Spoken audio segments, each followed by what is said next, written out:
Assalamualaikum warahmatullahi wabarakatuh. Kita bertemu kembali dalam sesi wawancara iaitu dalam sahaja IGP, Insan Guru Profesional, bagi menyelesaikan tugas pada hari inilah. InsyaAllah hari ini kita berada di sekolah Mahat Tahfiz Profesional. Ini di di Sungai Petani, Kedah. Sangat jauh lah daripada UPSI hingga ke sini kami datang. Jadi pertama sekali saya nak ucapkan ribuan terima kasih kepada Ustazah atas orang kata sambutan atas kehadiran kami pada hari ini. Jadi pada hari ini kita bersama dengan Ustazah Ishmal Hayati binti Rosli, iaitu seorang guru bahasa Arab. Orang kata di sini Ustazah inilah seorang guru bahasa Arab yang hebat, seorang guru yang cemerlang. Jadi kami ingin orang kata tahu ataupun mungkin Ustazah boleh kongsikan kepada kami serba sedikit tentang insan guru profesional ini, bagaimana peranannya, ciri-cirinya dan langkahnya. Jadi tanpa menunggu masa untuk menegur kita pada hari ini, kita teruskan dengan soalan pertama pada Ustazah. Baik Ustazah, sedia Ustazah? Okey, baiklah. Soalan pertama saya, apakah yang mungkin Ustazah boleh kongsikanlah kepada kami, apa menyebabkan Ustazah ingin menjadi seorang guru bahasa Arab dalam dunia generasi pada masa inilah yang dengan serba teknologi dan sebagainya. Mungkin Ustazah boleh kongsikan. Baik, Bismillahirrahmanirrahim. Assalamualaikum warahmatullahi wabarakatuh. Terima kasih kepada Adinda moderator kan, dengan Adinda lah kan. Nak kata guru semula tu jauh lagi sebenarnya. Kita pun masih tengah belajar kan. Antara minat ataupun kenapa saya nak sangat jadi guru bahasa Arab ni, sebenarnya masa saya cerita pengalaman kan, saya mula masa yang saya nak jadi guru ni semenjak saya di semasa tahun 3 pengajian di universiti lah. Masa tu biasalah bila tahun dah sini-sini ni adik-adik kan cari tak, adik-adik kan cari satu kakak sini-sini ke untuk ajak ikut satu subjek-subjek tertentu yang dia rasa macam killer. Masa tu bila kita tak usah nak minta nak tolak tu macam kesian lah kan adik-adik. Bila kita mengajar tu kita rasa macam bila kita ajak lagi kita faham, bila kita ajak lagi kita faham. Jadi dia untuk kita nak kukuhkan kemahaman kita, di samping kita nak sebarluaskan apa yang kita faham. Jadi yang mendorong saya untuk jadi seorang guru tu, bila saya rasa macam saya seronok tengok orang faham kan. Sebab tambah-tambah bidang yang kita minat pula bahasa Arab, kita ajak dia boleh jawab, kita tanya dia boleh balas balik apa yang dia faham. Jadi kita rasa macam aku nak ni jadi aku nak jadi cikgu ni, walaupun masa tu bukan kat bidang yang mendorong kita jadi guru bahasa Arab. So dia masuk KML lah kan kita kata kan. Tapi kita boleh salurkan ataupun kita boleh tunjuk dan sebarluaskan bahasa Arab tu kepada pelajar-pelajar di sekolah-sekolah yang kita rasa boleh masuk lah masa tu. Orang kata kalau ada minat campur pula dengan kefahaman untuk seseorang itu ataupun berkongsi ilmu dengan seseorang itu, akan Allah mudahkan jalan kita untuk menjadi kita apa yang kita nak di dunia ini. Jadi itulah menyebabkan Ustazah ini jadi seorang guru hebat pada hari ini. Jadi soalan yang kedua pada saya adalah, apakah ciri guru guru profesional itu sendiri dalam menurut Ustazah? Baik, balik pada soalan kan. Bagi saya lah, antara ciri-ciri guru profesional sekolah ni, soalan yang lain. Antara ciri-ciri guru profesional ni, kita sebagai seorang guru kita mesti kita kena ada sifat tamak tau. Kan tamak terhadap ilmu ke tak? Bukan tak tamak terhadap ilmu, kita kata tamak terhadap ilmu. Kita nak belajar lagi dan lagi. Jadi walaupun ilmu yang kita rasa macam benda ni kita dah dapat, tapi kita nak lagi dalamkan lagi, fahamkan lagi apa yang kita rasa benda tu macam benda baru lagi kita kena fahamkan. Tambah dah guru zaman sekarang ni kan, kita dekat arus pemodenan. Kadang-kadang studi kita ni lagi advance daripada kita. Jadi kita kena lagi tahu daripada mereka. Jadi kita kadang-kadang studi ni dia akan sampai satu tahap kita tak expect tau soalan daripada dia. Dia kata ni kita kenapa macam ni susah? Kenapa macam ni susah? Masa tu kita sebagai seorang guru ni dah kena persiapkan diri kita dengan ilmu yang kita rasa kita boleh bantu diri kita untuk mendepani dengan apa itu. Belajar lah yang tu. Maksudnya kita kena tamak dengan ilmu, bukan tamak dengan dunia. Kita nak akhirat, kita kena dapat dunia juga kan. Jadi kita dapat akhirat, kita nak ilmu, dan akan dapat dunia lah. Betul, orang kata biasa kita dengar tamak tu perkataan yang negatif, tapi hari ini kita dengar tamak dalam positif. Jadi tamak dalam positif ni adalah tamak yang mana ilmu ni sebagai seorang guru mesti ada lebih daripada belajar. Kita bukan setakat belajar di dalam kelas, tetapi di luar kelas pula kita perlu mencari ilmu itu sendiri. Jadi saya beralih pada saudara untuk bertanya soalan. Okey, baik. Soalan yang seterusnya ialah, pada pendapat Ustazah, apakah ciri yang Ustazah rasa yang perlu disemai untuk menambah baik kepribadian seorang guru yang unggul, dan ciri kepribadian yang tidak sepatutnya ada pada seorang guru? Baik, terima kasih Adinda Darwish. Kembali pada soalan tadi kan, apa ciri yang perlu ada dan ciri yang tidak perlu ada bagi seorang guru? Pada saya, berdasarkan pengalaman kan, ciri yang perlu ada pada seorang guru tu adalah ihsan. Ihsan tu apa? Ihsan tu kita kena buat baik dengan student. Jadi kita jangan pilih guru, jangan pilih kasih. Ihsan tu maksud dia macam Tazah yang wajah sendiri. Bila kurang sifat sabar tu, kita akan cepat nak marah, kan? Tapi bila kita ihsan tu, kita akan rasa kenapa student tak dapat. Sedangkan kefahaman tu daripada siapa? Daripada Allah. Kita ni cuma nak sampaikan ilmu je. Jadi apa-apa pun sifat ihsan tu tak kena ada pada seorang guru. Sebab apa? Sebab bila kita ihsan, kita kena fikir nanti kita akan berkeluarga, betul? Kita akan ada anak, kita akan ada isteri. Bila kita hantar anak kita kat sekolah lain, kita akan rasa tak apa yang guru tu akan melakukan benda yang sama tu sebaliknya. Jadi bila kita dah ihsan kepada anak murid kita, kepada pelajar kita, dengan harapan Allah akan bantu anak kita nanti. Itulah untuk jadi seorang guru ni, ihsan tu kena ada dalam diri seorang guru. Dan itu sifat yang ciri yang tak sepatutnya tadi. Yang saya rasa yang tak sepatutnya ada pada seorang guru adalah apa? Sifat. Kalau tadi saya kata kena tambah ilmu, kan? Tadi yang ni dia kena kurangkan. Saya bagi nasihat ni dan saya cakap ni untuk isteri sendiri juga lah, kan? Kita kena kalau boleh atasi sifat malas tu. Kadang-kadang misalnya cikgu bila ada hujung tu ni kita dah malas lah, Rasulullah macam tu, kita dah segan lah macam tu, kan? Tapi untuk seorang guru ni kena atasi sifat malas, sifat tak mau, sifat pilih kasih, sifat apa lagi yang kita rasa kena ikut betul lah, kan? Kalau boleh kita kurangkan. Sebab apa? Sebab kita sebagai seorang guru ni memang model, kan? Sudah akan tengok apa yang kita buat, sudah akan ikut. Jadi nak jadi yang terbaik, nak jadi nak lahirkan generasi yang terbaik, guru kena jadi yang terbaik. Okey, Ustazah, seperti kita tahu bahawa Ustazah ni mempunyai pengalaman pengajaran dalam tempoh 7 tahun. Betul tak? Jadi pada pendapat Ustazah, dengan berdasarkan pengalaman Ustazah dalam bidang bahasa Arab ni, bagaimana tahap penguasaan bahasa Arab dalam kalangan pelajar? Okey, berdasarkan nak kata setahun jagung, tak setahun jagung kan, 7 tahun sebenarnya panjang, masa yang panjang. Daripada zaman ada nama lah, kan? Sempatlah dengan dia.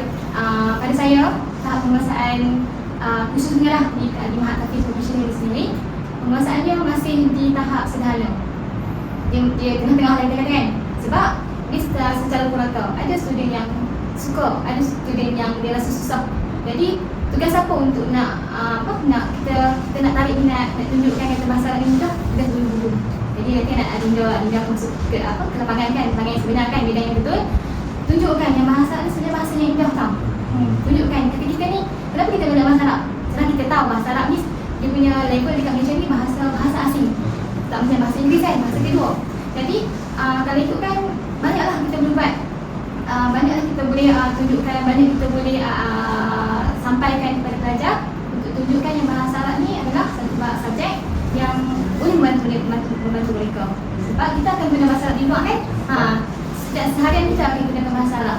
Jadi kalau boleh tunjukkan, bagi ada pembelajaran bermakna tu. Maksudnya pembelajaran bermakna akal, kan?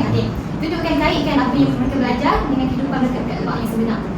Itulah untuk tahap penguasaan, kan? Jadi masih di tahap sederhana lah.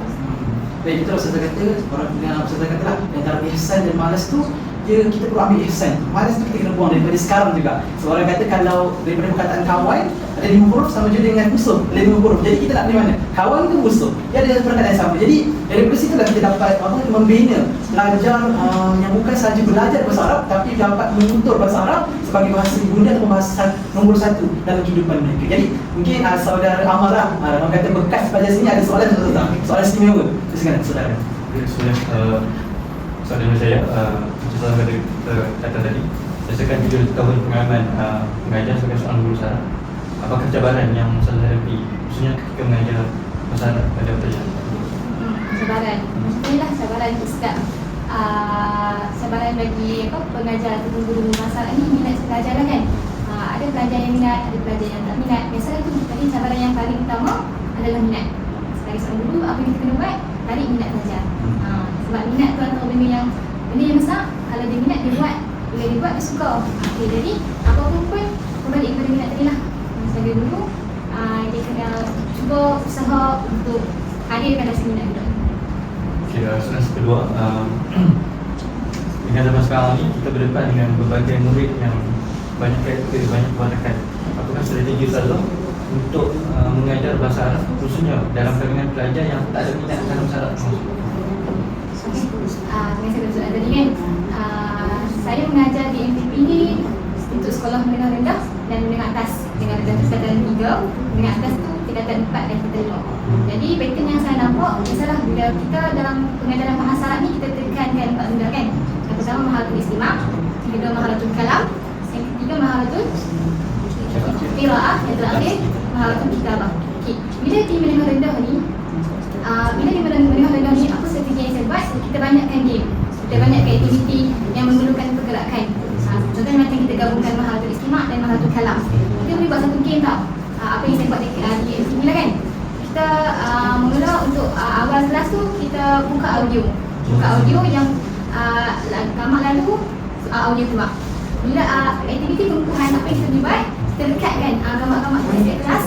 Kita lekat satu-satu, semua akan sebut perkataan tu. Dan pelajar akan lari dekat perkataan yang ingat tu. Berarti suka benda tu. Yang saya buat lah kan. Berarti suka benda tu sebab mereka bergerak dan dalam masa yang sama kita latih mereka untuk istimah. Lepas tu sampai dekat gamak tu kita sebut balik apa yang dia dengar. Jadi kita dah dapat dua kan, maharatul istimah dan maharatul kalam. Kadang-kadang kalau pelajar suka aktiviti yang memerlukan pergerakan. Di samping kita guna quizzes, di samping kita guna apa lagi? Kahoot, banyak lagi aktiviti apa game sekarang kan. Ada apa lagi ya? Yang saya guna baru ni banyak lah. Tapi bila aktiviti yang memerlukan pergerakan tu lagi dia suka. Sama juga dengan aktiviti maharatul kitabah dan maharatul qiraah. Kalau mereka boleh bergerak, lagi dia suka. Jadi nak tarik minat mereka, banyak aktiviti. Sekolah mereka lagi. Jadi betul lah Ustazah bilang kata Ustazah yang cemerlang kata kreativiti dalam pembelajaran sistem pembelajaran tu macam-macam dia ada. Jadi dekat situ sebenarnya kita dapat lihat lah sebenarnya kita bukan sebagai seorang guru kita bukan saja mengajar, tetapi kita perlu mempelbagaikan pengajaran kita bagi menarik minat seorang pelajar itu dalam khususnya dalam subjek bahasa Arab ini. Jadi soalan terakhir daripada saudara Luqman kita. Okey, silakan. Bismillahirrahmanirrahim. Saya ingin tanya kepada Saudara Ashman berkenaan soalannya lebih kurang sama macam tadi. Itu strategi, cuma dari segi pandangan Saudara sendiri sebagai seorang guru bahasa Arab, apakah langkah yang boleh dilakukan oleh pihak sekolah untuk meningkatkan tahap penguasaan murid dalam isi skop subjek bahasa Arab ini? Baik, terima kasih Adinda Luqman. Alhamdulillah saya di MPP ni kami mempunyai unit kurikulum yang sangat membantu. Antaranya apa yang pihak sekolah dah lakukan adalah menyediakan kita panggil sebagai apa? Menyediakan banking. Kita tahu kan apa para pelajar yang paling lemah atau keempat maharah tu adalah maharah kitabah. Kalau dulu kita ada satu subjek kita panggil sekali pula. Kita mahir menulis sebab kita diajar untuk menulis. Tapi sekarang ni bukan nak kata para pelajar kita lemah tau. Sebab mereka tak ditekankan. Mereka cuma sekarang ni cuma diajar untuk nak sebut, cakap, dengar, sebut, macam tu je. Tapi apa yang pihak sekolah boleh buat adalah mengadakan aktiviti-aktiviti yang kita panggil apa? Merangsang para pelajar untuk betul-betul dalam bahasa Arab. Kalau kat pihak sekolah, di peringkat sekolah kita ada satu program kita panggil sebagai IFANU. IFANU itu adalah acara-acara yang memerlukan para pelajar bercakap Arab. Walaupun dia punya target tak untuk semua para pelajar, tapi sekurang-kurangnya di peringkat sekolah kita dah dapat train para pelajar untuk cuba bertutur dan bercakap dalam bahasa Arab. Jadi selain pada program-program tu, sekolah juga boleh buat bagi sebagai apa? Minggu bahasa Arab. Kan ataupun awal-awal tahun tu kita boleh panggil kita panggil apa? Apa namanya? Minggu cinta bahasa Arab. Kalau kat sekolah-sekolah KPM ada satu program tu. Sekian satu minggu tu untuk dia nak rangsang minat murid dalam bahasa Arab. Jadi banyaklah pihak sekolah boleh buat antara program pertandingan dan program mental bekal. Allah lah. Jadi seterusnya saya ingin tanya kepada sahabat, apakah sebagai dapat Allah, apakah inovasi yang boleh dilakukan oleh sekolah ataupun ataupun pelajaran Malaysia dari segi untuk subjek bahasa Arab ni, apakah inovasi yang boleh dilakukan oleh pihak sekolah untuk meningkatkan penguasaan Indonesia? Inovasi, soalan dia apakah buat inovasi ataupun pembangunan kan? Maksudnya apa yang pihak sekolah dan pihak kerajaan Malaysia boleh buat? pada saya silibus yang telah ditetapkan tu okey. Tapi antara inovasi yang kita boleh buat adalah kita kena cari satu platform yang boleh mengkayakan mufadat para pelajar. Kita faham, kita nampak, kita tahu mufadat ataupun vocabulary para pelajar Malaysia tentang bahasa Arab ni lemah kalau nak banding dengan bahasa Inggeris. Kita nampak kan dia punya jumlah tu sangat jauh. Sebab kita tahu bahasa Arab di kelas mana, bahasa Inggeris di kelas mana. Jadi antara inovasi dia kita boleh buat bukan satu apps pun. Mungkin setiap sekolah boleh buat apa-apa inovasi baru yang boleh mengkayakan mufadat tadi. Jadi para pelajar kena ada mufadat baru mereka boleh, baru mereka nak confident cakap dalam bahasa Arab tu. Kenapa murid-murid tak mahu cakap bahasa Arab? Sebab mufadat dia senang. Kenapa dia rasa dia macam tak boleh cakap? Biasa aku dia kena tepis. Sedangkan kita nak cakap ni atas kita lah. Orang Arab Mesti pun cakap tak ada guna kan. Kita nampak, kita faham, kita tahu kan. Yang kita yang lagi fusha ni kita tahu mana salah dia. So mufadat tu penting. Baru para pelajar kita akan confident kita bahasa Arab. Jadi betul lah, peranan untuk orang kata menarik minat pelajar ni bukan saja daripada guru saja, tapi daripada semua pihak. Daripada semua pihak, KPM, daripada pihak sekolah itu sendiri. Jadi barulah orang kata menjadikan bahasa Arab itu bahasa lidah seseorang murid itu sendiri. Jadi soalan daripada mereka sudah selesai. Saya ada satu soalan yang orang kata aslah daripada Ustazah, mungkin untuk menasihati kami sebagai guru-guru muda bahasa Arab yang akan mengajar generasi yang pelbagai, orang kata generasi Z, generasi macam-macam orang kata. Jadi apa nasihat Ustazah kepada kami untuk persediaan kami, macam mana Ustazah? Apa nasihat kami kepada Ustazah? Apa nasihat Ustazah kepada kami? Tak bagi nasihat kat saya pun boleh sebenarnya. Saya jauh kan, jauh lagi nak jadi cikgu yang sembilan kita lagi dalam bahasa Arab ni. Tapi apa yang saya nampak lah, untuk jadi seorang guru khususnya dalam bahasa Arab ni, macam tadi saya kata kita kena tambah ilmu, kena dalamkan lagi ilmu kita, kena faham kenapa kita kat bidang ni, kenapa kita punya bahasa Arab. Sebab kita tahu bahasa Arab adalah bahasa yang ada luatul Quran, yang ada luatul Quran, luatul Anbiya. Okey, so kita faham. Kita kena faham kenapa kita memilih bahasa Arab, dan bila kita faham baru kita semangat. Bagi saya, bila kita nak buat sesuatu kita kena dua benda. Kalau semangat saja tak ada kefahaman, kita akan putus dengan jalan. Tapi bila kita faham saja tak ada semangat, tak faham je lah, kita tak akan bergerak. Jadi bila nak buat sesuatu, kita kena dua benda tadi tu, faham dan semangat. Bila dua benda ni ada dalam diri kita akan sentiasa berada di luar yang betul. Okey, itu yang pertama.